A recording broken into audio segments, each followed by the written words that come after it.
ప్రస్తుతం పృథ్వీ గారు మంచి మంచి సినిమాలు చేస్తున్నారు. అవి పెద్ద సినిమానా చిన్న సినిమానే కాదు. కలమ్మ తల్లిని ఎప్పుడు కూడా ఆయన కలమ్మ తల్లికి ఎప్పుడు ఆయన ముద్దు బిడ్డగానే ఉంటారు. ప్రస్తుతం ఈరోజు ఇక్కడే ఉన్నారు పృథ్వీ గారు. సార్ చెప్పండి, ఇప్పుడు మీరు చేస్తున్న ప్రాజెక్ట్స్ ఏంటి?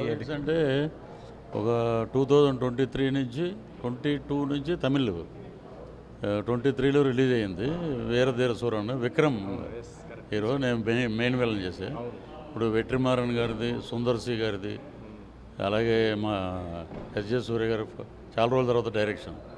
దాంట్లో కూడా నేనే విలను. సో అక్కడ ఉండటం వల్ల తెలుగు దూరం అవుతున్నాం అని చెప్పి తెలుగు క్యాస్ట్ అనే ఒక సినిమా జంపన్ అనే డైరెక్టర్ ఈ మధ్య రిలీజ్ చేశారు. అది టీజర్. అది దాంట్లో మెయిన్ రోల్ సర్దార్జీ క్యారెక్టర్. అలాగే ఇంకోటి తిరువీరు సినిమా, అది షూటింగ్ జరుగుతుంది. ఇంకో 4-5 చిన్న సినిమాలు జరుగుతున్నాయి. So happy.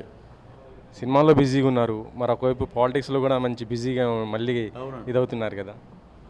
అంటే 2020 నుంచి సింపథైజర్గా ఉన్నాం జనసేనకి.